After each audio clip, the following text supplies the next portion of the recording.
ഹൈദർ അലി സാർക്ക് ഞാൻ ഇന്റർവ്യൂ ഞാൻ സമ്മതിച്ചത് ഒരേ ഒരു റീസണാണ്. നിങ്ങൾ എന്ത് വേണമെങ്കിലും ചോദിക്കാം. ചില ചോദ്യങ്ങൾ ഞാൻ സത്യം പറയും, എനിക്ക് ഒരു പേടിയില്ല. ഒരു പക്ഷേ ഈ ഇന്റർവ്യൂവിലെങ്കിലും എൻ്റെ മനസ്സിൻ്റെ വേദന പോവുകയാണെങ്കിൽ, ചില പേരത് മനസ്സിലാക്കുവാണെങ്കിൽ സാധിക്കട്ടെ ഉള്ള ഒരു ആഗ്രഹം എനിക്കുണ്ട്. ക്രിസ്മസ് അല്ലേ, നല്ല ദിവസം, ജീസസ് ഉണ്ട്, നോക്കാം. തീർച്ചയായിട്ടും നമുക്ക് സന്തോഷമുള്ളപ്പോഴാണല്ലോ നമുക്ക് ഒരുമിച്ചിരിക്കാൻ പറ്റുക. അവിടെ ബാലയ്ക്ക് മനസ്സിൽ സന്തോഷമില്ല എന്ന് അറിഞ്ഞുകൊണ്ടാണ് ഞാൻ ഇന്ന് ബാലയോടൊപ്പം ഇരുന്ന് ഒന്ന് സന്തോഷിക്കാൻ വേണ്ടി. ബാലയ്ക്ക് ഒരു സന്തോഷം കിട്ടുവാണെങ്കിൽ, എന്നിൽ നിന്നൊരു സന്തോഷം കിട്ടുകയാണെങ്കിൽ അത് എനിക്കും ഒരു സന്തോഷം, എൻ്റെ കുടുംബത്തിനും ഒരു സന്തോഷം. അത് തന്നെയാണ് ഞാൻ വന്നത്. ബാല കഴിഞ്ഞ ദിവസം ബർത്ത്ഡേ ഫംഗ്ഷന് കുറെ മീഡിയാസ് ഒക്കെ വന്നിരുന്നു. ബാല വന്ന് കുറച്ച് കാര്യങ്ങൾ പറഞ്ഞു വെച്ചിരുന്നു. അതിനുശേഷം ബാലയ്ക്ക് മോശമായ രീതിയിലും അനുകൂലമായ രീതിയിലും പല കമന്റുകളും വന്നു. എന്നും കാണുന്ന ബാലയല്ല അന്ന് കണ്ടത്. ബാല ചില കാര്യങ്ങൾ പറയാൻ വെക്കുന്നു, ബാക്കി വെച്ച കാര്യങ്ങളൊന്നും എനിക്കറിയണ്ട. അതൊക്കെ നിങ്ങളുടെ പേഴ്സണൽ കാര്യങ്ങളായിരിക്കാം, നേരത്തെ ഉള്ള കുടുംബജീവിത പേഴ്സണൽ കാര്യങ്ങൾ. ബാല എന്തുകൊണ്ടാണ് വീണ്ടും വീണ്ടും ഇതേ കാര്യങ്ങൾ പറഞ്ഞുകൊണ്ടിരിക്കുന്നത്? സാർ, ഇന്റർവ്യൂ കുറിച്ച് ഞാൻ ഒരു കാര്യം പറയാം സാർ. ഇതേപോലെ ഒരു കൊറോണ സമയത്ത് സാർ, ഞാൻ ചെന്നൈയിലിരിക്കുന്നു. ഒരു വോയിസ് ക്ലിപ്പ് ഞാനും ബഹുമാനപ്പെട്ട അമൃതാവും സംസാരിക്കുന്ന ഒരു വോയിസ് ക്ലിപ്പ് ഇറങ്ങി. അതിൽ ലാസ്റ്റിൽ ഞാൻ ഭയങ്കര ദേഷ്യപ്പെട്ടു. അപ്പോൾ ഹൗ അറഗൻറ്റ് ഹീസ് എന്ന് പറഞ്ഞിട്ട് എല്ലാം വന്നു. ചെറിയ ഉദാഹരണം പറയാം സാർ. രാവിലെ 5 മണി തൊട്ടാണ് കോൺവെർസേഷൻ ഉണ്ടായിരുന്നത്. കാരണം എൻ്റെ മകൾക്ക് കൊറോണ എന്ന് പറഞ്ഞു. അപ്പോൾ ഒരു തകപ്പനായിട്ട് എവിടെ അഡ്മിറ്റഡ്, എന്താണുള്ളത്, ഞാൻ ആരെടുത്ത് പോയി ചോദിക്കും? റിപ്പീറ്റഡ്ലി ഭിക്ഷക്കാരനെ പോലെ വിളിച്ചുകൊണ്ടിരിക്കുകയാണ്. ഈ വോയിസ് ക്ലിപ്പ് വരുന്നത് ലാസ്റ്റ് 12:30 മണിക്കാണ്, ഉച്ചയ്ക്ക്. ஸோ സ്വാഭാവികമായിട്ട് സാർ ഒരു ബലൂൺ இருக்குது. அந்த பலூனை நீங்கள் ஊதிக்கிட்டே இருந்தால் ஒரு கட்டத்து அது പൊട്ടി പോകും അല്ലേ? പക്ഷെ നമ്മൾ പൊട്ടി പോകുന്നത് മാത്രമാണ് ഇൻ്റർവ്യൂവിൽ വരുന്നത്, വോയിസ് ക്ലിപ്പ്. അതിനു മുമ്പ് നമ്മൾ ഭിക്ഷ എടുത്തതെല്ലാം ആർക്കും അറിയില്ല. മനസ്സിലാവുന്നുണ്ടോ? അമ്മ വിളിക്കാൻ പറയുന്നു. ഞാൻ അപ്പോഴും അതിൽ പറയുന്നു, നിങ്ങളുടെ അമ്മ വിളിച്ചിട്ട് ഫോൺ എടുക്കണില്ല. എൻ്റെ മകൾക്ക് കൊറോണ വേണോ, ജസ്റ്റ് ഒരു ഫോൺ കോൾ പറ്റില്ല. ഫോണിൻ്റെ പോലും സംസാരിക്കാൻ പറ്റില്ല. നിങ്ങൾ ഞാൻ തിരക്കായിട്ടുണ്ട്. സോ വാട്ട് ഇസ് അറഗൻസ് എന്ന് മനസ്സിലാക്കണം. ഏത് സ്നേഹം, വാട്ട് ഇസ് അറഗൻസ്? ഇന്നൊരു കാര്യം, ഇപ്പോൾ ബർത്ത്ഡേയുടെ കാര്യം നിങ്ങൾ ചൂണ്ടിക്കാണിച്ചു. You have all the rights to ask me. Sir, ചോദ്യങ്ങൾ വരുന്നത് കൊണ്ടല്ലേ സർ ഉത്തരം വരുന്നത്. അപ്പോൾ ചോദിച്ചത് തെറ്റാണോ, ഉത്തരം പറഞ്ഞ ഞാൻ തെറ്റാണോ? ചോദിച്ചതും തെറ്റല്ല, ഉത്തരം പറഞ്ഞതും തെറ്റല്ല. പക്ഷെ ഞാൻ മര്യാദയ്ക്കാണ് ഉത്തരം പറഞ്ഞത്. അതാണ് സി വൈ ദിസ് പ്രൊവോക്കിംഗ്, അതല്ലേ നിങ്ങളുടെ ചോദ്യം. ഏൻ ബാല ഇങ്ങനെ ചില സമയം പ്രൊവോക്കാവുന്നത്? നല്ല ചോദ്യം സാർ, നല്ല ചോദ്യം സാർ. വിഷുക്ക് എന്ത് ചെയ്തു നിങ്ങൾക്കൊരു ഫാമിലി ഉണ്ട്, 2 മക്കളല്ലേ, കൂടെ ഇരിക്കും അല്ലേ? ഓണത്തിന് കൂടെ ഇരിക്കും. എനിക്ക് എന്താ പண்டிകയിലും ഞാൻ ഒറ്റയ്ക്കായിരിക്കും.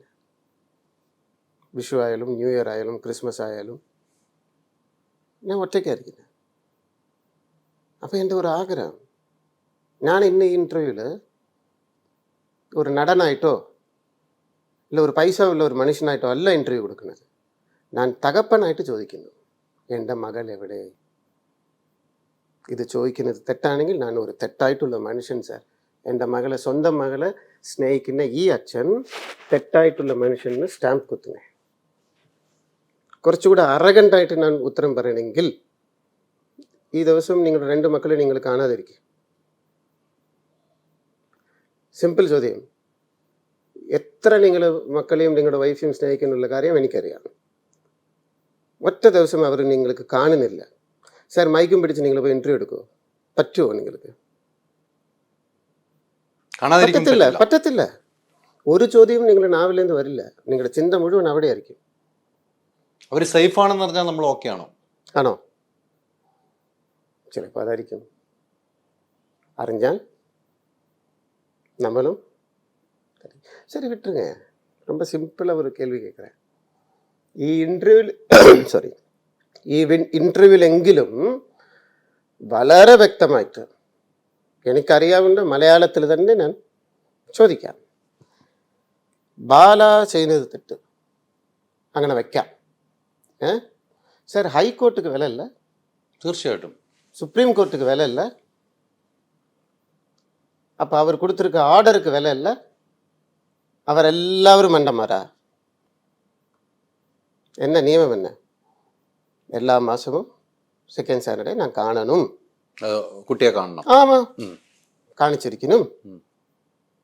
ഓർഡർ, നിയമം, ഓർഡർ. ஒரு வருஷத்தில் விஷு இருந்தாலும் ஓணம் இருந்தாலும் தீபாவளி ஆயிரும். ஏன்னா தீபாவளி எங்களுக்கு தமிழ்நாட்டில் எல்லாரும் நியூ இயர், கிறிஸ்மஸ், இன்னும் கிறிஸ்மஸ் என்ற கூட ഉണ്ടായിരിക്കണം. ஒன்று வேணா சார், ഇറങ്ങാൻ നേരത്ത് ഇത് സ്ട്രെയിറ്റ് ഓപ്പോസിറ്റ് വീട്ടിൽ അവർക്കും സെപ്പറേറ്റഡ് ആണ്.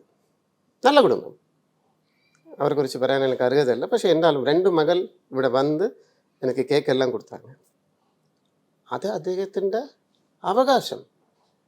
ஏன் எனக்கு மட்டும் அந்த அவகாசம் இல்லை இந்த பூமியில்? நான் என்ன பாவம் பண்ணேன்? அப்போ ഹൈക്കോർട്ട് ഓർഡർ வந்து മോശമാ തെറ്റാണോ? ഓർഡർ കൊടുത്തു കഴിഞ്ഞു. അപ്പോൾ ഒരു പ്രാവശ്യമും ഭിക്ഷ തന്നെയാണ് സാർ, ഓപ്പണാக சொல்கிறேன். എനിക്ക് നാണക്കേടില്ല. ഒരു പ്രാവശ്യം കോൺടാക്ട് ചെയ്ത് കാണട്ടെ. ഞാൻ അന്നത്തെ ദിവസം വലിയ എക്സ്പെക്ടേഷൻ ഒന്നുമില്ല. ജസ്റ്റ് ഒരു ഫോൺ കോൾ, പാപ്പു എൻ്റെ പിറന്നാൾ, പാപ്പു പറയുന്നു ഹാപ്പി ബർത്ത്ഡേ அப்பா. இதில் என்ன சார் குறைஞ்சு போகுது? இந்த லோகத்துக்கு இதில் എന്തെങ്കിലും നഷ്ടമുണ്ടോ? നിങ്ങൾ ആർക്കെങ്കിലും നഷ്ടമുണ്ടോ? സ്വന്തം മകൾ ഒരു അപ്പനുക്ക് ഹാപ്പി ബർത്ത്ഡേ പറയുന്നതല്ല. അത് കുട്ടിക്കും കൂടെ തോന്നണ്ടേ? அதுதான் சார். இப்போ അവിടെ ഒരു ചോദ്യം, அதான் കുട്ടിക്കും കൂടെ சொல்கிறேன். തോന്നണം. Super question sir. குட்டி என்னை விட்டு எப்போ போய்? அப்போனா ஒரு வருஷம் ഞാൻ കുട്ടിയെ വളർக்கிறேன், മൂടി വെച്ചുக்கிறேன். യാരും ഇപ്പം കാണാൻ പാടില്ല. എൻ്റെ സ്നേഹം മുഴുവൻ ഞാൻ കാണിക്കാം. ഈ ലോകത്ത് ആര് തിരിച്ചു വന്നാലും നിങ്ങൾ തന്നെ പറഞ്ഞു കുട്ടിയല്ലേ, തിരിഞ്ഞു നോക്കില്ല, അച്ഛൻ്റെ കൂടെ നിൽക്കില്ല. அது பிரெயின் தொடங்குறதுக்கு முன்னே பிரெயின் வாஷ் பண்ணால் உங்கள் மகள் எடுத்து போயிட்டு நான் ചോദിക്കാം. இப்போ தான் எனக்கு ப்ரோவோக் ஆகுது, உங்கள் கொஸ்டின் எனக்கு ப்ரோவோக் ஆகுது. பட் கேட்டோம், உங்கள் மகள் எடுத்து போய் கேட்குறோம் உன் അച്ഛൻ്റെ പേരെന്താന്ന് சொன்னால் என்ன சொல்லுவாங்க? താങ്കളുടെ പേര് പറയും. എൻ്റെ മകൾ ഇപ്പോൾ എത്ര പേര് പറഞ്ഞിട്ടുണ്ട്? Who is the biological father? അയാ ഇനി എത്ര പേര് പറയും എൻ്റെ മകൾ ഇന്ന ലോകത്ത്? ജന്മം നൽകിയ ഒരാളുടെ പേരല്ലേ കുട്ടി പറയൂ? ഇല്ല, കുട്ടി ചെറുതാണ്. தெரியாத കാര്യങ്ങൾ பேசாதீங்க സാർ. കുട്ടിക്ക് പ്രായമാകുമ്പോൾ കുട്ടിക്ക് അതിന്റെ ഒരു തിരിച്ചറിവ് അതായത് വളർത്തുന്നവർ പറയും ഇതാണ് അച്ഛൻ, இந்த പേര് சொல்லணும். അല്ല, അത് കഴിഞ്ഞ ഇതാണ് അച്ഛൻ, இந்த പേര് சொல்லணும். കുട്ടിക്ക് കൺഫ്യൂസ് ആവില്ലേ? പേരെന്നെങ്കിലും ഒരു കൺഫ്യൂഷൻ വരില്ലേ? அந்த വേദന എല്ലാം മനസ്സിലാവുന്നുണ്ടോ നിങ്ങൾക്ക്? തീർച്ചയായിട്ടും തീർച്ചയായിട്ടും മനസ്സിലാവുന്നില്ലെന്ന് വിചാരിച്ചു.